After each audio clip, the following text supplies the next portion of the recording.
गुरुवर, दीपावली हमारे संपूर्ण भारतवर्ष का सबसे बड़ा त्यौहार है और इस त्यौहार के अवसर पर जो संपूर्ण भारतवर्ष का बाजार है वो एक नवविवाहित दुल्हन की तरह सजा हुआ होता है। उसकी उमंग, उसका उल्लास एक नवविवाहित दुल्हन की तरह होता है। वर्तमान परिवेश में जो बड़ी बड़ी कंपनियां ऑनलाइन के माध्यम से आ रही हैं, उसकी जो नवविवाहित दुल्हन है उस समय से पहले ही उसने पिछले 2-3 सालों में इस ऑनलाइन बाजार में उसको अधेड़ अवस्था में पहुंचा दिया है। और वर्तमान विसंगति इस साल की तो ऐसी है कि दुल्हन सूनी विधवा की तरह सूनी मांग हो गया बाजार। पूरा बाजार सुनसान है, बाजार सजा हुआ है लेकिन ग्राहक नहीं है। इसमें कुछ अगर इजाज़त हो तो आंकड़ों के थ्रू बताना चाहूँगा। बोलो बोलो।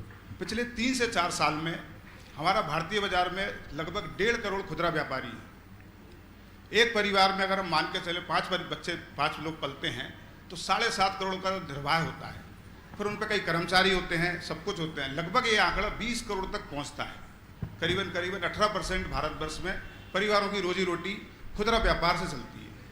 इसमें अगर शोरूमों की तादाद, रिटेल चेन की तादाद मिला दें तो ये 25 करोड़ से भी ऊपर ये तादाद चली जाती है।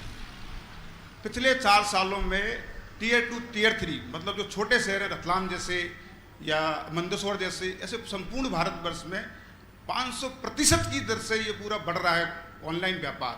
और वर्तमान विसंगति सबसे बड़ी महाराज ये है कि ये दोनों बड़ी कंपनियां अमेरिकन हैं, सारा पैसा विदेश जाता है।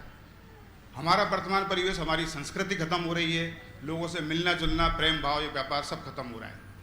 ये कंपनियां भविष्य में मजबूरन है, अभी 4 साल के करार के बाद अभी वालमार्ट का एक करार हुआ है फ्लिपकार्ट से। हिंदुस्तानी कंपनी थी, देसी कंपनी थी, लेकिन उसका करार हो गया। 4 साल बाद ये IPO ले आएंगे तो जो किस गति पे जाएगा।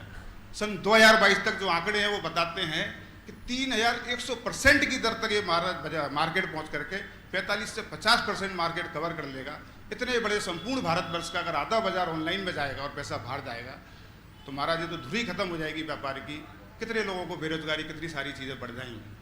मेरी शंका तो यही है महाराज कि संस्कृति खत्म हो जाएगी, कल्चर खत्म हो जाएगा, व्यापार खत्म हो जाएगा तो कैसे क्या होगा। ये शंका नहीं, पीड़ा है और इसे बहुत गंभीरता से सोचना चाहिए। आजकल लोगों ने सुविधा को प्रमुखता दे दी है पर उसके पीछे की भावनाएं समाप्त हो गई है। यही कंज्यूमरिज्म है, बढ़ते हुए उपभोक्तावादी सोच का ये दुष्परिणाम है। हमें तो ये सोचना चाहिए कि हम जो चीज़ें ऑनलाइन मिलती है और वही चीज़ें हमें मार्केट में मिलती है तो हमें मार्केट में ये सोच करके खरीदना चाहिए कि इससे कम से कम मेरे थोड़े से अंशदान से कईयों का परिवार पलेगा। ये ऑनलाइन का चक्कर बिल्कुल खत्म है, इसे बंद करना चाहिए।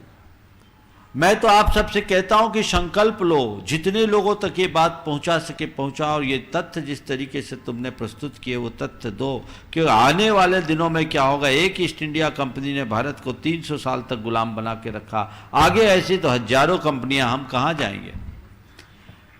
जागरूकता की जरूरत है। इस ऑनलाइन की परंपरा को बंद कीजिए और आप लीजिए, देखिए किन के साथ है।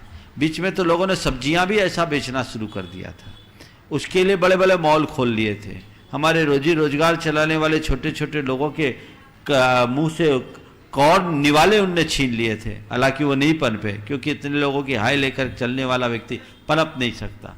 हमें इन पर बहुत गंभीरता से ध्यान देना चाहिए, विचार करना चाहिए और लोगों के मन में ये संवेदना होनी चाहिए कि मैं अगर 1 रुपये की चीज़ लेता हूं और उसमें यदि किसी को 5 पैसे का लाभ होता है और उसे एक परिवार पलता है तो मेरे 5 पैसे से मेरा कुछ नहीं बिगड़ेगा पर उसका पूरा परिवार बच जाएगा, परिवार संभल जाएगा। हमें वो आगे बढ़ाने की कोशिश करनी चाहिए।